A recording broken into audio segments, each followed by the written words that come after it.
अधिकांश लोगों में ये समस्या देखने को मिलती है कि वो बात बात पे गुस्सा करते हैं, चिड़चिड़े स्वभाव के होते हैं, किसी से सीधे मुंह बात नहीं करते हैं। घर हो, सोसाइटी हो, ऑफिस हो, पड़ोस हो, कहीं भी हो, हर जगह वो बस अपनी बोली से दूसरों को परेशान कर देते हैं। कोई भी उनको अच्छे तरीके से लेने की कोशिश नहीं करता है, क्योंकि जानता है कि ये इंसान जब भी मुझसे बात करेगा तो उल्टे सीधे लहजे में बात करेगा, तो ऐसे लोगों से वो लोग कटने की कोशिश करते हैं जो बात बात पे बहुत गुस्सा करते हैं। तो यहाँ जो मैं मोटिवेशनल स्टोरी आपको बताने जा रही हूँ, इससे आपको पता चलेगा कि बात बात पे गुस्सा करना कितना खतरनाक हो सकता है। तो चलिए शुरू करते हैं। एक श्याम नाम का व्यक्ति होता है। अभी तक उसके जीवन में सब कुछ अच्छा चल रहा होता है, भरा पूरा उसका परिवार होता है, माता पिता भाई बहन सब होते हैं उसके।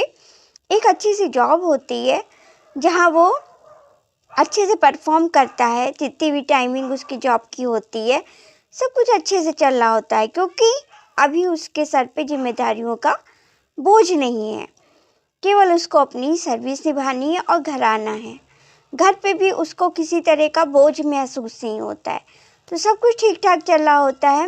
लेकिन अब उसकी शादी हो गई है, अब उसकी पत्नी आ गई है। पत्नी से जुड़ी बहुत जिम्मेदारियां वो निभाना शुरू करता है। अब तो थोड़ा चिड़चिड़ा स्वभाव का हो गया। अब वो चिड़चिड़ा होने के साथ साथ अब वो गुस्सा भी थोड़ा थोड़ा करने लगा, जब से उसका एक बच्चा भी आया इस दुनिया में, और एक के बाद एक और आया, फिर एक और आया। अब उसके पास 3 बच्चे हो गए उसके। तो उसकी जिम्मेदारी अपने बच्चों के प्रति बढ़ गई, उनके कर्तव्यों के प्रति बढ़ गई, उनके खर्चे उठाना, उनको अच्छी शिक्षा देना, सब कुछ उसके ऊपर एक भार स्वरूप आ गया, क्योंकि करना उसी को है। भाई बहन सब अपनी अपनी ज़िंदगी में मस्त हैं, माता पिता बूढ़े हो चुके हैं, तो अब वो अपने को बहुत ही नितांत अकेला समझता है इन सब चीज़ों को लेकर। पत्नी घर के कार्यों में उलझी रहती है, तो उससे भी उतना उसको जिम्मेदारियों का एहसास नहीं होता है। अब वो बहुत ज़्यादा चिड़चिड़ा हो गया है। बात बात पर अब वो ऑफिस में भी लड़ाई करने लगा है लोगों से। लोग उससे मुंह लगना छोड़ दिया, लोगों ने बात करना छोड़ दिया। बिना बात के वो लोगों से उलझ पड़ता था। अगर कोई सही भी बात होती थी तो भी वो डांटना पीटना लोगों को शुरू कर देता था, तो उससे लोग बहुत दूर दूर भागते थे। तो हुआ एक दिन ऐसा कि ये सब कुछ चल ही रहा था, तो एक दिन की बात है कि घर के लोग बाहर गए हुए थे कहीं पर शादी वगैरह में, तो घर में वो अकेला था। तो दिन के समय उसके घर में घंटी बजती है, तो दरवाज़ा जब वो खोलता है तो सामने एक साधु को खड़ा देखकर बुरी तरह उस पर बरस पड़ता है और कहता है कि आप यहाँ क्या लेने आए हैं, यहाँ आपको कुछ नहीं मिलेगा, जाइए यहाँ से हटिए, मुझे दरवाज़ा बंद करना है। साधु कहते हैं कि रुको बेटा, ऐसे क्यों तुम बोल रहे हो, इतना क्यों बरस रहे हो मेरे ऊपर, मैंने तुम्हारा क्या बिगाड़ा है, मैं तुमसे कुछ नहीं लेने आया, मैं तो सिर्फ एक छोटा सा यहाँ पर तुमसे काम पूछने आया था, मैं किसी का पता चाह रहा था। तो वो फिर श्याम जो था वो एकदम से चुप हो गया। उसने कहा महाराज मुझे क्षमा करिए, एक्चुअली ऐसा है कि मैं बहुत जल्दी गुस्से में आ जाता हूँ, मेरा टेम्परेचर बहुत जल्दी हाई हो जाता है और ये परेशानी मुझे भी अच्छी नहीं लगती है। मैं अंदर से बहुत परेशान हो जाता हूँ इस समस्या को लेके। मैं अपने गुस्से को काबू नहीं रख पाता हूँ, जब गुस्सा आता है तो बुरी तरह मैं फट जाता हूँ और फिर बाद में मैं उस पर विचार करता हूँ तो मुझे बहुत शर्मिंदगी महसूस होती है, लेकिन उस वक्त मैं कंट्रोल नहीं कर पाता अपना गुस्सा। आप एक साधु, एक अच्छे पहुँचे हुए सिद्ध इंसान लग रहे हैं, क्या आपके पास कोई तरीका होगा कि मैं अपने गुस्से को शांत रख सकूं? तो साधु ने कहा ठीक है, मैं इसके लिए तुम्हें एक दवा देता हूं। तो उन्होंने अपनी पोटली में से एक शीशी निकाली और शीशी से उन्होंने कहा कि इसका एक ढक्कन तुम तब अपने मुंह में डालना जिस समय तुम्हें बहुत ज़्यादा क्रोध आ रहा हो, और उस क्रोध में तुम इसको मुंह में ही रखना अपने, और इसको 15 मिनट तक मुंह में रखना। तो उसने कहा ठीक है, मैं ऐसे ही करूँगा। उसके बाद वो साधु चले गए और वो फिर से अपनी ज़िंदगी में रमने लगा। तो हुआ ये कि उसका गुस्सा जब भी आता तो वो क्या करता कि शीशी खोलता, उसका एक ढक्कन निकालता लिक्विड का और मुंह में भर लेता, और भरने के बाद फिर वो 15 मिनट तक वैसे ही मुंह में रखे रहता। उस वक्त जिस वक्त वो बहुत गुस्से में होता था, तो 15 मिनट तक रखे रखे उतनी देर में उसका गुस्सा क्या हो जाता था, शांत हो जाता था। और धीरे धीरे करते करते क्या होने लगा कि वो अब बहुत कम गुस्सा करने लगा। उस दवा के प्रभाव से 10 ही दिन में उसका गुस्सा इतना कम हो गया कि उसको उम्मीद नहीं थी। चिड़चिड़ापन भी उसका धीरे धीरे बिल्कुल कम होता चला गया। तो एक दिन रास्ते में फिर उसको वही साधु महाराज मिलते हैं सड़क पे, तो वो उनके पैर लग जाता है। वो आदमी कहता है कि महाराज आप तो मेरे लिए ईश्वर बनकर आ गए, आपने तो ऐसा कर दिखाया कि मैं तो सोच भी नहीं सकता कि इस ज़िंदगी में मुझे इस परेशानी से छुटकारा मिल सकता है। तो महाराज ऐसा क्या आपने मुझको दिया, कैसी दवा दी है, मुझे और दे दीजिए। तो साधु महाराज कहते हैं कि देखो बेटा, ऐसा कुछ मैंने तुमको नहीं दिया था, मैंने उस शीशी में तुमको पानी भरा हुआ एक शीशी दी थी, और वो पानी जो था वो कोई दवा नहीं थी, वो एक सादा पानी था। ये जो गुस्सा तुम्हारा शांत हुआ है ये तुम्हारे चुप रहने की वजह से हुआ है। जब तुम वो पानी मुंह में अपने रखते थे 15 मिनट तक, तब तक वो गुस्सा तुम्हारा जो होता था वो बिल्कुल शांत हो जाता था। उस 15 मिनट के दौरान तुम उस पानी को अपने मुंह में रखते थे, उसी की वजह से तुम चुप रह पाते थे और तुम्हारा गुस्सा शांत हो जाता था। तो वो व्यक्ति समझ गया कि ये बहुत ही ज्ञानी साधु हैं। पैर छू के उन्होंने आशीर्वाद लिया शाम ने और फिर अपने घर लौट आया।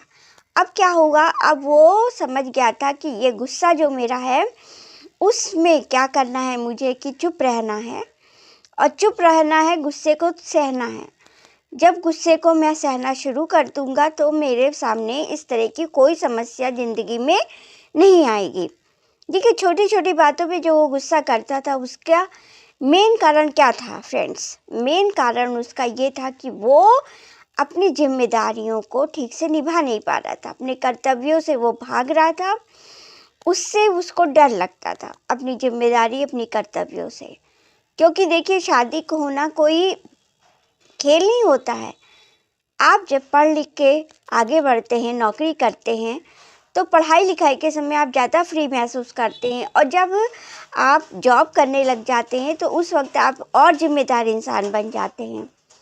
और जब आपकी शादी हो जाती है तो जिम्मेदारियां ये और बढ़ के और बड़ी हो जाती हैं, और बच्चे आने के बाद तो बहुत ही इंसान को बहुत ही अनुशासित होकर जीना पड़ता है, वरना बच्चों की जिम्मेदारियां उठाना इतना आसान बात नहीं है। क्योंकि बच्चों को भी हम काबिल बनते हुए देखना चाहते हैं। ज़रा ज़रा सी उनकी गलतियां देखते हैं तो हम अपना गुस्सा काबू नहीं रख पाते हैं, क्योंकि हम नहीं चाहते हैं कि हमारे बच्चे बिगड़े, वो एक अच्छे इंसान बन के हमारे सामने दिखे। ये हमारी कल्पना रहती है। एक बार हमारी आपकी पत्नी जो होती है वो गलती करती है तो आप इतना नहीं बरस पाते जितना बच्चों को देखकर, उनको गलत देखकर मन को बहुत ख़राब महसूस होता है। तो इस स्टेज में आपको बहुत अनुशासित होकर जीना पड़ता है जब आपके बच्चे हो जाते हैं। तो यही सब उसका जो चिड़चिड़ापन था, इतना भयंकर गुस्से में आ गया था।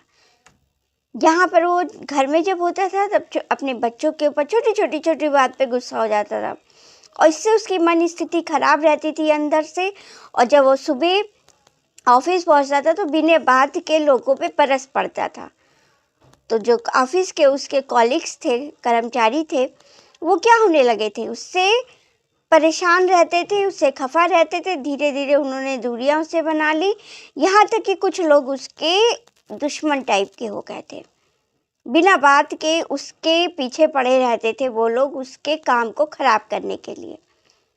और होता क्या था कि उससे वो और उलझता जाता था और अपने आप को बिल्कुल वो शिथिल करता जा रहा था। तो देखिए फ्रेंड्स, होता क्या है कि जो गुस्सा है ये बहुत ही ख़राब चीज़ है। ये हमें बहुत सारे नुकसानों में डाल सकता है। अगर आप मन में अच्छा नहीं सोच पा रहे हैं, किसी के प्रति आपकी सोच अच्छी नहीं बन रही है, ठीक है, आप गलत इंसान नहीं हो। मान लिया कि आप एक अच्छे इंसान हो, अच्छा सोचते हो, चाहते हो कि सोसाइटी अच्छी रहे, घर अच्छा रहे, पत्नी अच्छी रहे, बच्चे अच्छे रहें, हमारे ऑफिस में लोग हम सही तरह से वर्क करें। अगर आप एक ऑफिस के अंदर एक अधिकारी के रूप में हो तो आप चाहते हो कि जो मेरे कर्मचारी हैं वो अच्छे से वर्क करते रहें, तो थोड़ा सा डांट वगैरह तो चलता है। लेकिन आप लगातार उनके पीछे पड़े रहोगे और बिल्कुल अप टू डेट कार्य चाहोगे तो ज़रा मुश्किल कार्य है। थोड़ा सा एडजस्टमेंट करके चलना पड़ता है लोगों से। नहीं एडजस्टमेंट करोगे, आप बिल्कुल अप टू डेट चाहोगे हर चीज़, तो ये बहुत मुश्किल है। बल्कि क्या होता है कि इन डांट वगैरह से, झगड़े लड़ाई से आप अपने दुश्मन बना लोगे और वो आपको किसी ना किसी तरह से हार्म पहुंचाने की कोशिश करेंगे, आपका नुकसान करने की कोशिश करेंगे। तो हो सके तो ये गुस्से जैसी ये खराब प्रवृत्ति ना अपनाएं। लोगों से आप प्यार से बात नहीं कर सकते हैं तो चुप रहिए उस स्थिति में। अपने आप को समझाइए, उस वक्त अपनी बुद्धि को थोड़ा सा विकसित करिए और ये सोचने की कोशिश करिए कि मैंने अगर मुँह से ये सब निकाला तो हो सकता है उसका परिणाम बहुत ज़्यादा और भी बुरा हो जाए, जबकि आप एक अच्छे इंसान हो तो भी। तो आपको अगर मेरी वीडियोस पसंद आ रही हो फ्रेंड्स, तो प्लीज़ लाइक दिस वीडियो और अगर चैनल पे आएँ तो subscribe my channel. So thank you watching friends, bye.